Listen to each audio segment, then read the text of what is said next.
Hello, everyone. Thank you so much for joining us for our first cross-border webinar of the year.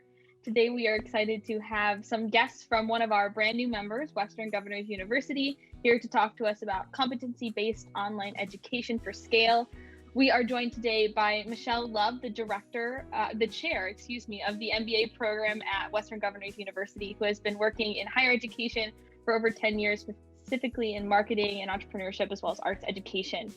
We have Dr. Nin Chung Han, who is a program developer and owner at Western Governors University and has had 10 years of experience in instructional design and technology in higher education. And finally, Michael Whalen, who is a skills architect for Western Governors University. And before joining the team there, he worked for a variety of ed tech organizations, including Ignite Learning and SureScore. Today, we will encourage you to use the chat function to submit your questions. If we jump to the next slide, you can see that function at the bottom of your screen. Please submit your questions throughout the session, and we will venture to answer all of those at the end in a Q&A with all of our speakers. For those of you that don't know what GBSN does, we were created in 2003 by the IFC. Most of you know it as the World Bank Group. Our vision is to develop a world that has management and entrepreneurial talent it needs to generate prosperity. And we hope to every day improve access to quality and locally relevant management and entrepreneurship education for the developing world. Currently, our network is made up of over 100 schools in over 50 countries. You can see just a sampling of our membership across the screen there, across the world. If you want more information about how to become a member, what our membership does, you can visit our website at gbsn.org. But without further ado, I will hand it over to our friends from Western Governors. Thank you guys so much for being here. Thank you, Emma. Thank you for having us. We have been very excited to be a part of this group and of the important conversations that this group has been having. I've gotten to meet several folks involved in GBSN in the few months since we officially became members. So thank you for having us. So this is our first opportunity as a new member to speak with the group about what we're doing at Western Governors University and to start to contribute to the conversation and the mission of GBSN. And so what we thought we would do in this first webinar is talk a little bit about our story and where we came from, what we're doing, our model, and some of the things that are important to us that I think are also very well aligned with the mission. So as Emma said, my name is Michelle Love. I am the chair of our MBA program, and I'm joined by two of my close colleagues who are going to be talking about some important aspects of our model and some of the things that we have going on today. But I'll just start off by giving you an introduction to us in case you're not familiar with Western Governors University. So this is a little bit about us. We are based in Salt Lake City, Utah, USA. We are fully online and nonprofit. We are competency-based across all of our colleges. And we have over 100,000 enrolled students, 100,000 graduates, and 4,200 faculty in all 50 states. So we were founded in 1997 by a group of governors that was looking to improve workforce readiness in their states. And at the time, the internet was something that was being explored as a possible pathway for higher education. And so they wanted to figure out how to leverage it and how to do it effectively and how to do it in a competency-based way that would allow learners to bring their experience and their knowledge gained from a variety of places into the higher education space. And so this right here on the slide is our promise. We help our students achieve their dreams for a degree and career success by providing a personal, flexible, and affordable education based on real-world competencies. And that statement at the top, believing that talent is universal even when opportunity isn't, it's a really important concept that underpins everything that we do and the culture of WGU. Everything we do is very much focused on student success, student outcomes, what makes the most sense for our learner population, and how can we expand access to have a positive impact on an even broader audience. Those are the things that we're thinking about. Those are the problems that we're trying to solve, and the questions we're trying to answer every day. So for a little bit about, our accreditors, some awards we've received, some feedback from students. We are currently accredited by the Northwest Commission on Colleges and Universities. We also are ACBSP accredited in our business college. We've won several awards over the years for innovation in online education and distance learning, competency-based education. And you can see some outcomes information in terms of graduate satisfaction and also an impact to graduate salary at the top of the screen. So compared to national averages, 97% of WGU graduates reported they'd recommend us to others. 85% were satisfied with their overall experience, so 10% higher than the national average. And then you can see some pretty impressive average salary increases within 2 years of graduation and 4 years of graduation as well. So, we're pretty proud of the impact that we have and our outcomes, although we're always striving to improve and to achieve more. And so we'll talk about, where that is right now and where it's going for us, what we're focusing our attention on a little bit later on in the presentation. To give you an idea, though, of the amount of time students spend in our programs, our tuition, so you can see the value that our students are receiving. Here you can see these are just a comparison of two of our business programs, our largest ones. Our BS in Business Management, 68% of graduates finish within 36 months. A lot of them do transfer credit in and come to us to complete their degree, but not necessarily all of them. And then our tuition is charged per 6-month term. So it's a flat rate tuition rate. And when students enter the program, they're enrolled in this 6-month term with what we call a standard path. So it's the initial 3 to 4 courses in their program. And they're able to complete those courses during that 6-month term by demonstrating competency.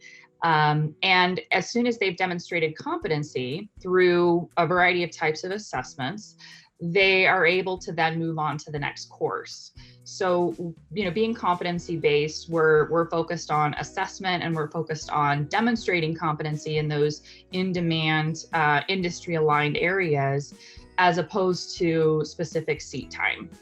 So if you can imagine, a student can come in, enter that 6-month term, pay their flat rate tuition. And if they're someone who has 10 years of industry experience, they just never finished their degree. And so they're very familiar with the content within each of those initial courses that are in their term.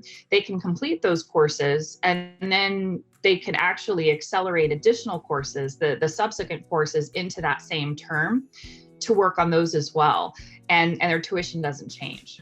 So this is where, for students, especially students, and this was, how we were founded, specifically focusing on that particular population of students who has experience, they just don't have the credential. They may have gained the experience through a variety of educational settings, but also workplace settings.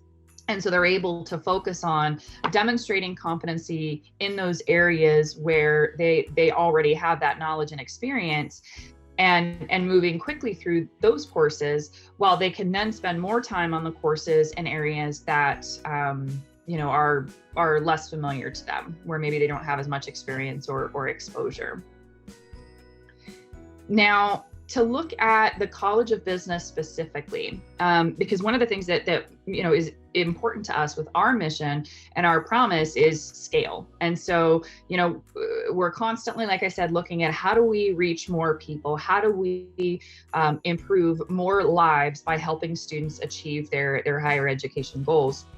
So we were founded in 1997. It's 2021, and these numbers were as of the end of January.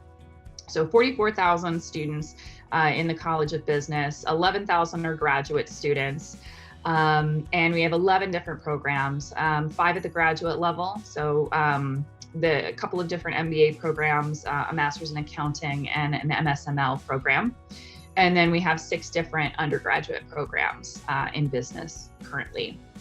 And if you saw Dan's post yesterday on LinkedIn, one of the things he called out is that a large population of our students are from underrepresented backgrounds and underserved populations in traditional higher ed. And just to give you an example of what that looks like in the College of Business, in the first half of fiscal year 21, 64% of our students were female, 40% were students of color, 34% were low income, and 40% were first generation college students. So very large populations that, and also I didn't mention our average age. It's shifted a little bit and it varies by program, but it's in the 37 to 43 years old range. So it's a non-traditional population that we're serving. And we're always looking to figure out how we can expand that even further and how we can close attainment gaps as well. So these are important pieces of the conversation. So I mentioned this a little bit. Our competency-based model involves 6-month terms with flat rate tuition, and that means we're assessment driven, not time driven. So we basically have 2 major buckets of types of assessments. We call them performance assessments and objective assessments. Performance assessments are our, papers, presentations, reports, business plans, things like that. And objective assessments are more traditional exams. So we have assessments that, and an assessment department, which Ning Chun will be talking about in a minute here, that focuses on making sure the assessments are aligned to the competencies, and the competencies are underlined by a specific set of skills, which Michael's going to be talking about in more detail as well. And so as students move through their coursework, they'll demonstrate competency on each assessment aligned, and that's how they're able to move on into the next course. One of the really unique things about our model, if everything I've said so far isn't kind of unique already, is we are very, very individualized in our approach to student support. We have what we call a disaggregated faculty model. So if you see, the student in the center here, that first closest ring to the student, many of those roles are various types of specialized faculty roles. So we have student mentors, or program mentors, as they're also referred to, who are faculty members with advanced degrees in business who are assigned to work with students throughout the entire tenure of their program. So we call them mentors because that's truly what they're doing. They're instructing and they're guiding, but they're also mentoring along the way, and they're alongside that student until they reach graduation. We have course mentors who are our course faculty, your more traditional type of faculty role, instructing role, where they're going to have the advanced degrees in specific disciplines by course, and as students move through the program, they're the ones who are supporting the students by discipline as they work to demonstrate competency. And then we have assessment and evaluation faculty who are developing assessments and doing the grading, doing the actual evaluation of those completed assessments. And then we have our program development faculty who are responsible for developing our curriculum, which is a centrally managed curriculum. As students move into their courses, they're actually in sort of a, it's not a Canvas type classroom situation. They're actually working in the same interface with the same content in a master course that was designed by our program development team and our various faculty members as a part of that group. So from there, I'm going to hand it over to Ning Chun, who is going to talk in a little bit more detail about what exactly that looks like and how we use our program development approach to scale. Thank you, Michelle. Yes, at WGU, program development is more of a centralized department that develops programs and courses for all colleges at WGU. But our programs and all the other offerings are not really developed in a silo, I want to say that. Rather, it is definitely a collaborative work between the program development and other functional areas. Like, for example, in my role as a program development owner for the MBA program and a few other graduate programs in the business college, I manage the day-to-day design, development, and maintenance of our graduate programs. At the same time, I serve as a liaison that bridges the program development team with our academic and operational partners. Together, we make sure that the products we make provide the optimal learning experiences for our students. The goal of the program development at WGU it's pretty simple, but it's pretty big, is to create high quality learning experiences and programs to enable our students to attain the skills and competencies they need to achieve their education and career goals. So in order to achieve this grand goal, there are a lot of CBE best practices and standards that program development has to follow. Whenever we are ready to create a product, no matter if it is a degree program, a course, a micro-credential, or even a badge, we start the development with the why and identifying the learning outcomes. In our case, these are the competencies. We ask ourselves a lot of questions, like, why do we need to develop this product? What value does it bring to our students? And what competencies we want our students to be able to achieve at completion? Once we identify the competencies, we then determine the acceptable evidence. Through what tasks should students demonstrate their competence? By what criteria should students' performance be evaluated? Once we determine the assessment strategy, we then move into the last step, which is to develop the instructions and the learning activities to support students to achieve their learning outcomes. Since the whole development process starts with the end goal in our mind, we call this process the backward design process. This process will make sure that everything we develop in our product is truly aligned to the competencies. A strong alignment between the competencies, the assessment, and the learning activities is the key element of the quality competency-based curriculum. This is an example of the course design work that we recently did in a course called Personal Leadership and Development.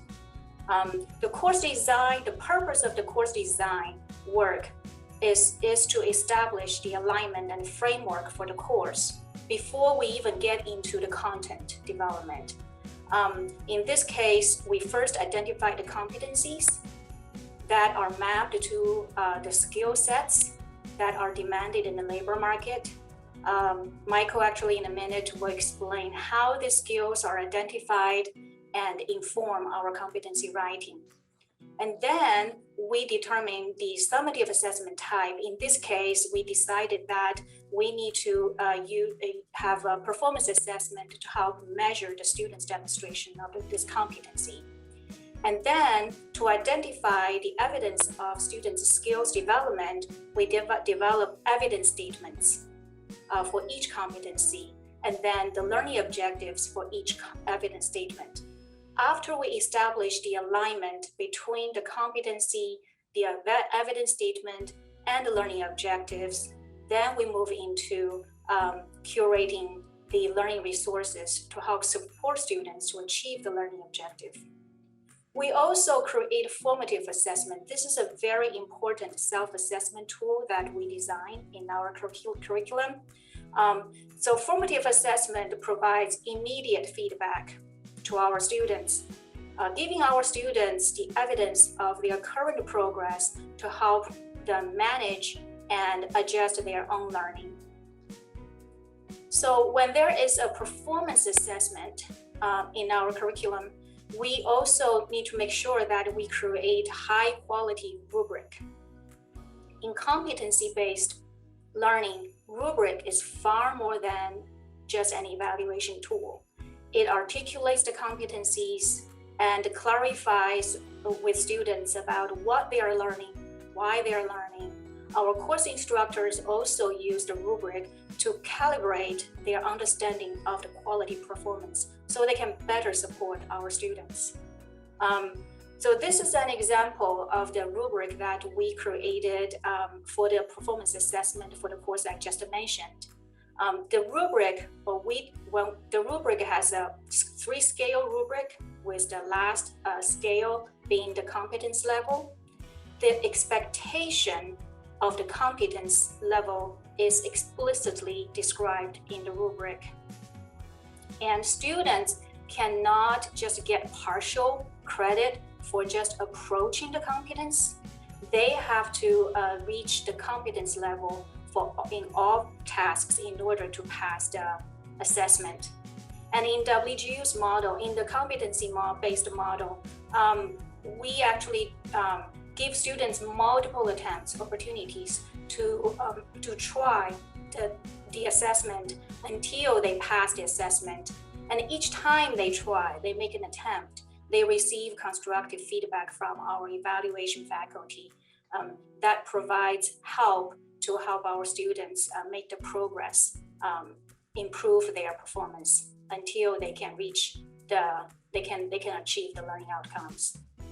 So once we complete a product and deliver that product to our students and faculty, the program development work doesn't really stop there.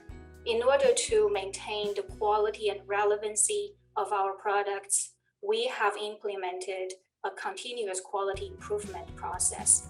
This is a data-driven decision-making process of identifying problems, analyzing root causes, implement the solutions, tracking the outcomes, and revising solutions. It is, as you can see in this slide, it is an iterative process to make sure that our products remain high quality and relevant. And this is just an example of the root cause analysis we conducted in one of our courses, C200, Managing Organizations and Leading People. This is the first course students take when they start our program, graduate programs. We identified a problem with this course had a low course completion rate.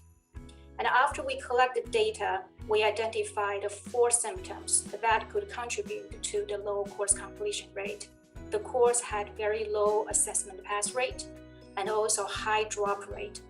This course also had very high non-attempt rate, which means many students engaged in the course, but in the end, they never attempted the assessment. We also gathered feedback from our students and faculty that showed dissatisfaction with this course. So after we collected all this data, we started to ask ourselves a lot of whys. Why this happened? What really caused each symptom? And finally, we identified the root causes. So after the full analysis was completed, we were able to identify 5 root causes that caused the low completion rate. And we came up with a plan of action to address each root cause. So after the solutions were implemented, we started to monitor the students' outcomes and look for more opportunities for quality improvement for this course. So all this work is done by following the ADDIE model, which is probably the most well-known processed model for the learning design professionals.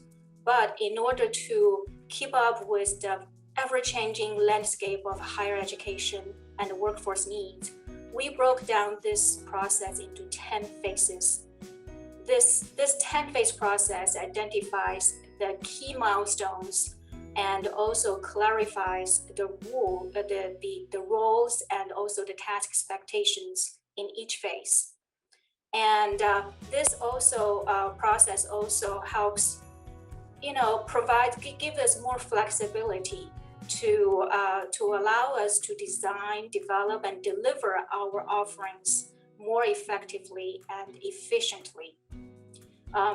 As what I said earlier, the whole program development process definitely is a key teamwork. It's a collaborative effort. A lot of different stakeholders have involved in this process. I will just highlight some of the key team players in this process. During the analysis phase, our research analyst will identify the workforce needs for us. And then the program chair will help convert the needs of the workforce and our students into academic vision for an offering. The skills architect will help identify the skills demanded in the labor market and also strategically map these skills into our offerings, which will help inform the competencies for each offering.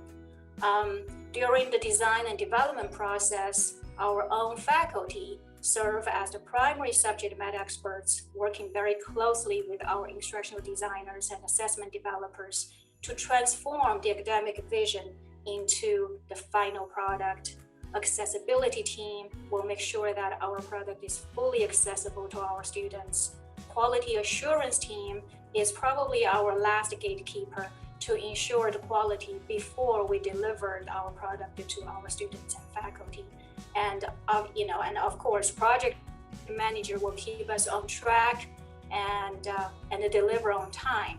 So there's an old saying, it takes a village to raise a child. At WGU, it definitely takes a village to develop and deliver a high quality product that can reach more students and help every one of them to be successful. So this is just a high level overview of what the program development does at WGU. Now I'm going to pass the baton to Michael. Thanks. Yes, hi, my name is Michael Whalen, and I'm the Western Governors University Skills Architect, primarily assigned to the College of Business. I'd like to talk about skills architecture goals and vision, as well as process and products.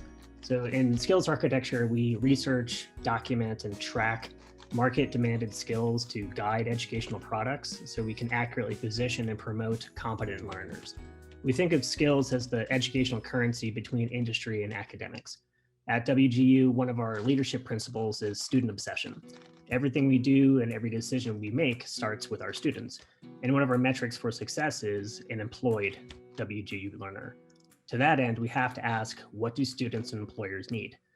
Learners need opportunities to demonstrate and receive credit for their skills, no matter where they are learned. For example, if someone learned logistics management skills while serving in the military, then she should be able to prove that competency and receive credit for it, rather than only receiving credit after relearning, which she already knows, just in a formal academic setting. By giving credit where it's due through prior work experience and skills developed outside of a formal educational setting, again, we're helping widen that access to opportunity. Learners also need to know what career opportunities or pathways their skill set can open for them. In this sense, the encompassing potential of skills data makes job opportunities more transparent, increasing equitable access. Job seekers want educational options that match their goals and reflect job trends to stay ahead of the obsolescence curve. And they want to be able to tell a compelling narrative around the skills they've earned in a lifetime of working and learning. On the other side of that coin, employers want options to skill and reskill their employees in response to changing marketplace demands. And higher education needs a system that better serves employers and learners by easing interoperability and translation between credentials. That's where our skills architecture comes into play, at the forefront of innovation for open skills access, adoption, and use. With these challenges in mind, WG is leading several innovations with diverse partners. Working with the T3 Innovation Network, we're developing pilots with IBM, Walmart, Salesforce, Workday, and the Lilly Foundation with Goodwill to demonstrate the functionality of an interoperable learner record, a robust document of a learner's achievements operating across platforms. Our Achievement architecture is a set of custom applications meant to interface with open standards and open tools to enable skills-based education and hiring workflows. And led by WGU, the Open Skills Stack Alliance is an alliance of innovators from education, industry, and the armed forces who have significant investment in capability to dramatically accelerate the creation and use of standards and technologies to advance the availability and use of open, machine actionable skills data for the talent marketplace. And finally, the Open Skills Management Toolset is a skills library created with Concentric Sky to enable skills authoring and management for sharing at scale. Our use of strategic partners and commitment to open standards, open tools, and open skills speaks to our eager ability to scale. So that speaks to our overall vision and goals. When a WGU product is proposed, whether it's a program, course, micro-certification, what have you, a list of aspirational careers is shared by the educational program designer with the skills architect, who then researches the skills demanded by those careers from an internal library of over 11,000 discrete skill statements, all tagged to SOC codes. We provide a ranked list of the most in-demand technical and power skills, occupational demand data, curated from our labor market data research partner, MC. Again, going back to our student obsession leadership principle, we're researching what skills job descriptions are demanding applicants have, and we want our students to be competent with those skills to help them gain employment. So as an example, while critical thinking may come up as a highly sought skill, we then have to show what that skill of critical thinking looks like when it's performed in the workplace. These verb-driven skill statements are an additional level of granularity, part of the larger machine-readable metadata package of the rich skill descriptors. Our internal library is a collection of all the skills across all the colleges with necessary and obvious overlap. So for example, there may be critical thinking skills more appropriate for an MBA than a nurse and vice versa. The tagged differences between them is part of that rich skill descriptor. Working with external subject matter experts, partners in our respective fields to contribute to the increasingly enormous skills library again speaks to building at scale. Ning Chung mentioned the relationship between the WGU competencies and skills, the rich skill descriptors, the RSDs, selected at an early stage in design by the educational program designer, are used to inform competency authoring. RSDs are grouped together in meaningful ways, informed by common themes, labor market data, standards within the field, and more as part of design. So here's an example of selected multiple RSDs coalescing into one competency. So discrete skill statements for communications and change management were selected by the educational program designer in the competency. The learner develops communication and change management plans that improve outcomes in the changing healthcare system was composed using those selected RSDs. Importantly, those selected skills need to be assessed for the learner to be considered competent. Not that WG teaches those skills, but that the learner proves that they have those skills. An outcome of both the overarching skills architectural goals and vision and the nose to the grindstone academic work is our learners can showcase competency badges that they've earned rather than waiting for a final diploma. And those badges can then be shared to a variety of platforms. So at this time, we can take questions. Yes, thank you all so much. I didn't know that much about Western Governors. I feel like I know so much more now. So I even find myself having questions, but let's look at some of the questions from our audience. So one core question they have is whether the courses are synchronous, asynchronous, both. What is the consensus on that? Yeah, that's a great question. So our courses are asynchronous. However, our student support is customized. So what the experience looks like is a student, starts the course and it's asynchronous online. They're interfacing with, a classroom, accessing learning resources, and it might be a combination of videos, podcasts, articles, textbooks, that kind of thing. But as I mentioned when I was talking about our faculty model, that student's also going to have a mentoring faculty member assigned to them for throughout the program. Plus, they're going to have a variety of other faculty contacts that they can work with depending on, their needs. And so, the course faculty, say you're credentialed economics faculty member, if that's the course they're in, they may host several webinars per week that the student has the option of attending. They may make one-on-one appointments for a video call to learn more about a specific topic or get questions answered. They may do some email or chat correspondence to learn and to have questions answered and to receive support. So it's asynchronous, but there are synchronous customizable components depending on each individual student's need. That's awesome. And I guess a follow-up question that this individual asked, but also I'm curious now, is what LMS, what learning management system does WGU have to facilitate this kind of personalization? That's another good question. I don't know, Ning-Chun, do you want to talk about that?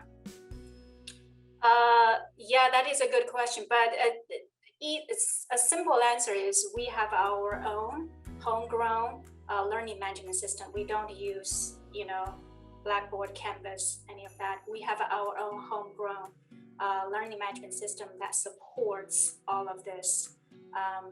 That's the answer.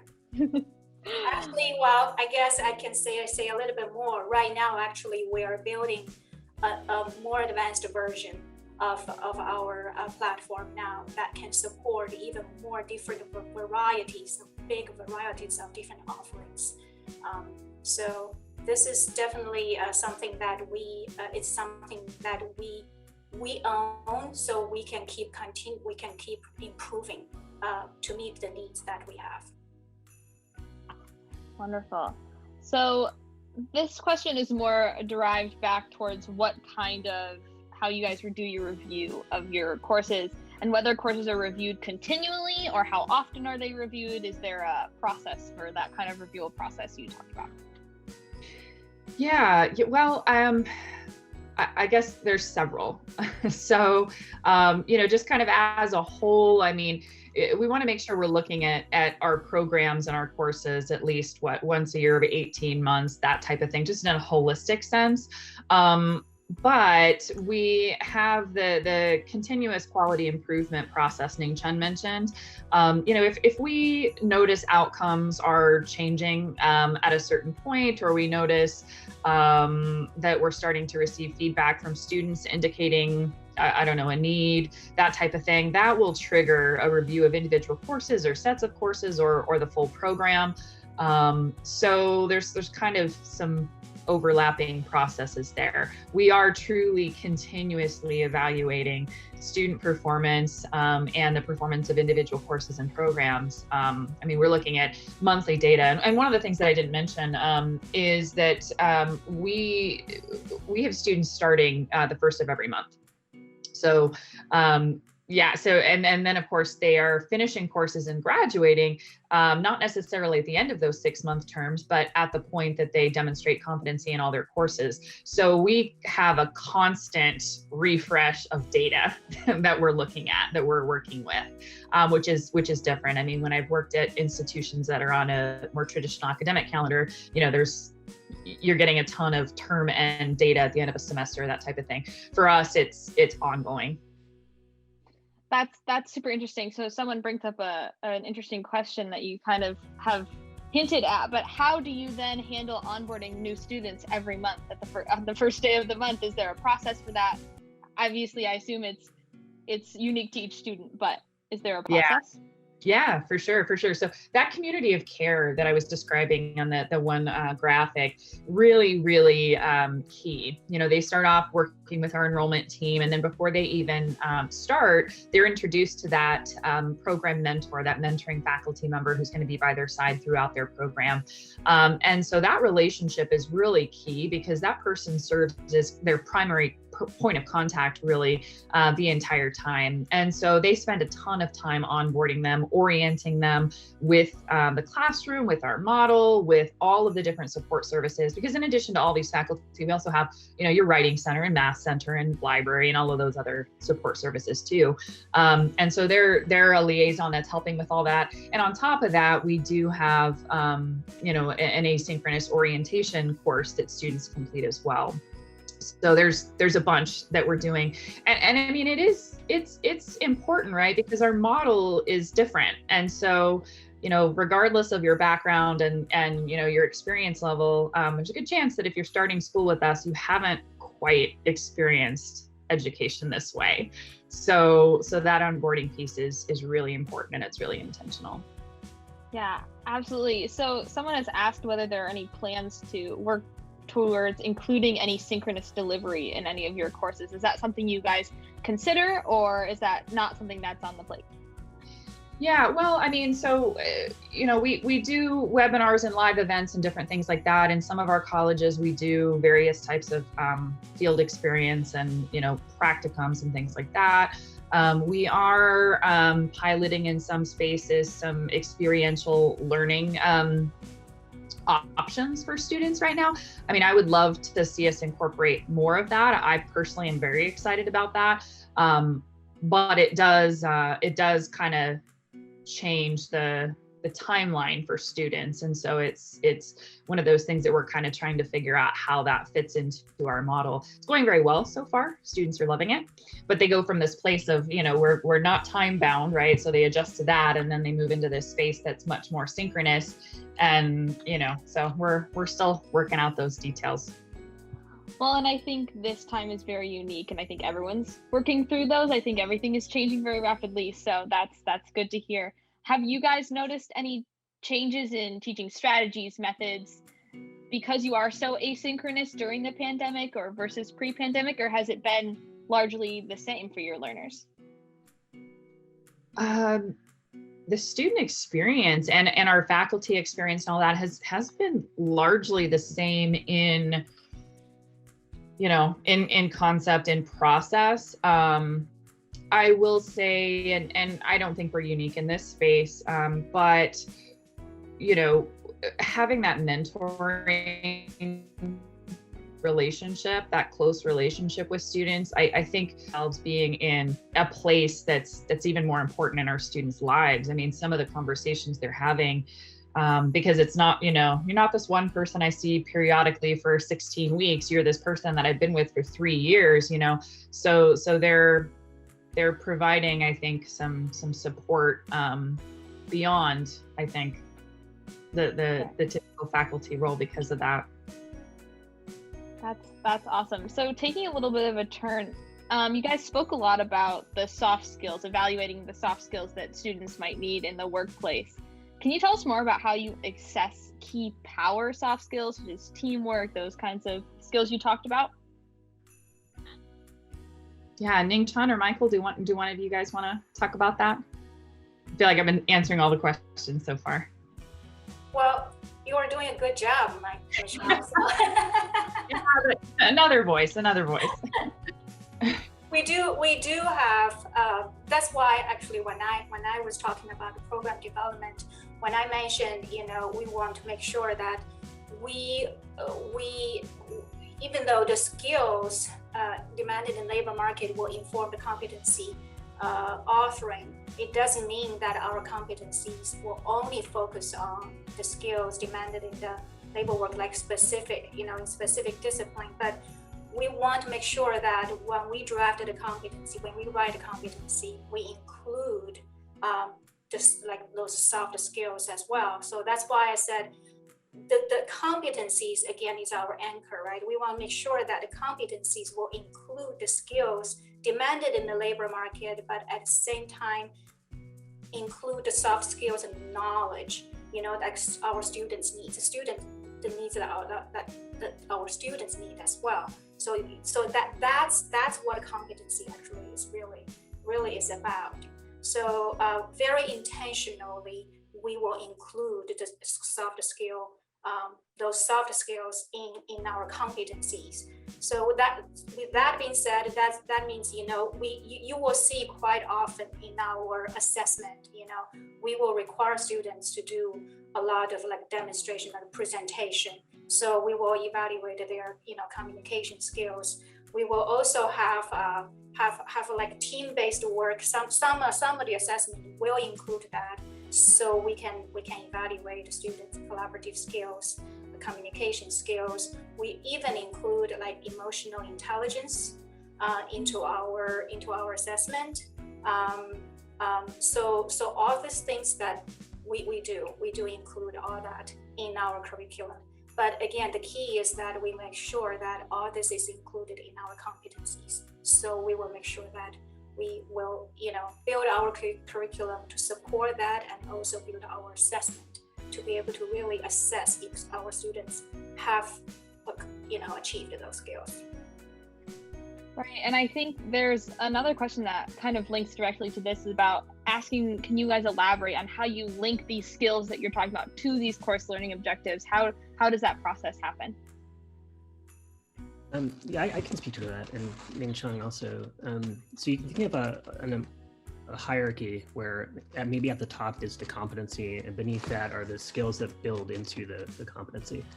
And then beneath that, there's our evidence statements or learning objectives. And each of those will support those skills, and then in turn support the competencies. And those are all documented so that the course designers write those up front, and then they're evident to the developers the entire time. So there's a clear path. That's so interesting. Do you guys have many international students? Do you guys have hopes to connect with international schools? What does that look like for you all? Yeah, that's a great question. And it's, currently we do not have a significant international presence. But it's something that we're always looking at. We're always, thinking about like, okay, well, what's the right direction that we need to be heading in that space. So it's on our minds, and we have talked about in certain areas, looking at, starting with Canadian students and, that, as an initial space.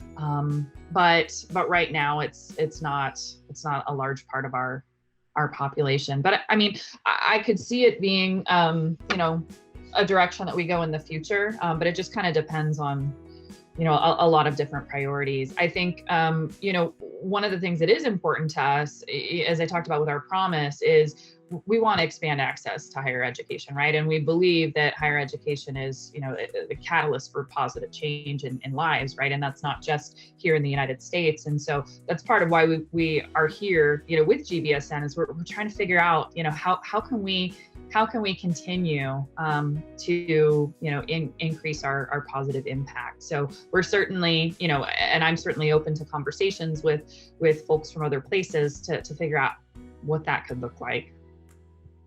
Yeah, absolutely. Well, we think you're in the right place for that. So that's exciting for us to hear. We talked about this a little bit, but can you talk about how Western Governors is obviously a very different model from a traditional 2-year or 4-year university. How do you guys, not necessarily compete, but how do you compare yourselves? How do you work in that ecosystem as opposed to your colleagues that are from 4-year and 2-year universities? Sure. So, I mean, we do partner with various institutions. So, your community colleges, we have some articulation agreements and different types of relationships there, depending on the program and the college and whatnot. We have, so we're based in Salt Lake City, Utah, but we have chancellors or regional affiliates across the country who are working with their local states and making sure that we're aligned with those needs. And part of that includes creating pathways between our institution and other institutions. So that's something that we have a lot of relationships established already, but we're always looking for more where it makes sense, where we can make a positive impact. So one of our participants has a very interesting question. I'm curious to see what your thoughts on it are about unbundling your degrees so that learners can do more micro credentials in different areas. as you mentioned, you have students that have maybe been in the workforce for over a decade, just don't have necessarily the degree or the certificate. What are your thoughts about that? Well, I guess I can start, and then maybe Michael and Ning Chun, but that's an important one, and we're spending a lot of time on it right now. So, we don't think that the degree is necessarily, the end all be all, and we're trying to figure out ways through certificates and micro credentials that we can repackage content into basically groups of skills and competencies that will add value, to a person's life. And so, the foundation of that is a lot of what Michael talked about with skills stacking and the open skills network and the work being done in that space. I don't know, Michael, if you want to add to that. Sure. I think part of our model is what makes it so unique is that there's a great deal of modularity in what we do. So we're able to further break down what is a program or what is a course into really these kind of discrete competencies. And we're looking at ways to rearrange those competencies to offer different products. And so we're doing a lot of exercises now to see how we can kind of re-deliver what we already do in different packages for sort of more specific purposes. If someone doesn't want a full degree, but does want a certification very rapidly, we're looking at ways that we can kind of repurpose and redeliver what we already have.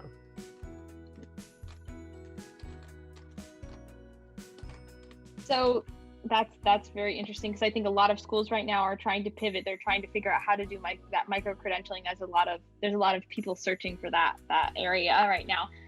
So I guess just one last question to close out. I think it's kind of the looming question that everyone wants to know. Everyone wants to compare notes. How have you been supporting your students through COVID-19? Have you seen an increased demand for any kinds of support? What has succeeded? What has been points of issue for you? How has COVID-19 affected your students and your staff? Yeah. Well, I mean, just while we were already online and largely asynchronous, and so that part of our business hasn't changed. There's obviously the human impact piece, right? That we're all dealing with. I mean, we have an MBA in healthcare management, and so even just hearing those stories and working with the students who are on the front line, the nurses who are having to put things on hold because of the hours they're working and the things that they're doing and the psychological toll that it's taking. So our model is obviously not immune to that, right? And so I think, like I said, one of the strengths has been that we have that mentoring role, that person who's working with a student one-on-one and understands their situation, understands their needs. We're doing what we can for those students to try to help them continue to be successful, whatever that looks like for them based on their situation. So we have continued to try to be as student-centric and personalized as possible. And what we're doing in terms of, I don't know, if we have to move around schedules or grant incompletes and, just all of those types of accommodations, so we're doing all those things. I will say that we have seen in some areas an increase in the pace of students completing courses and programs. I think part of that, is more people being at home and people, if they're unemployed, them taking the time to focus on their education. And with our model, they're able to do that. They're not bound to time. So, for some students, they've taken it as an opportunity for a career change, that type of thing. So that's been something we've experienced as well.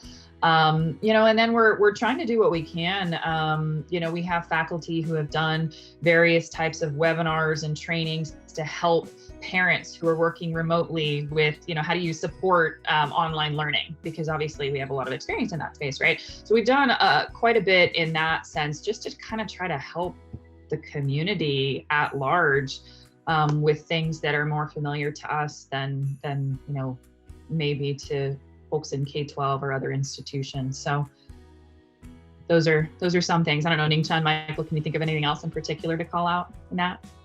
I feel, since I mentioned data driven, a lot of our work is really data driven. So we monitor, students' course completion rates, everything on a weekly basis almost, if it is not monthly basis. So, but we definitely see the impact on some of this data, on the metrics. But at the same time, I just wanted to say that we understand that, this is a difficult time for our students, but we would never try to lower our standards. So that's something that I really want to kind of, stress here. We don't lower our standards, our expectations on our students, but we do understand it is a difficult time. So what we do is, like what Michelle said, we provide additional support to our students. And the good thing about the CBE model is, yes, students can try as many times as they can, to really achieve the competency. So we give them opportunities. We may have to extend the deadline a little bit for them, understanding that they may not be able to do it on time. We give them more attempts to attempt, but we make that very clear with our students that this is expectation we have for you, and we will do everything to support you to meet the expectation. Michael, did you have anything you wanted to add? I thought you started to speak. Yeah, pretty early on in the pandemic, the university and the employees in the university, understanding that people were economically hit, we started a scholarship just for our students who that's right. were suffering to help them continue on. That's wonderful. I think that everyone is doing what they can, and it's enheartening to see our network do all that they can to support their students. So I want to thank you, the three of you, so much for joining us today, for talking about this, because it's really important. I think a lot of people are trying to pivot very quickly, and we all can stand to learn as much as we can. So thank you all so much. I want to say one thing. Next month, yes, wow, it's almost the end of February. The year is speeding by. We are having another cross-border webinar with another new member from the University of Geneva. We'll be talking about practical challenges of conducting research with impact, examples from human rights in business context, with Doro, the director of the Geneva Center for Business and Human Rights, and one of their consultants from the university. So I hope you will all join us next month. Thank you all for being here today, and I hope you have a great day wherever you are. Thank you so much.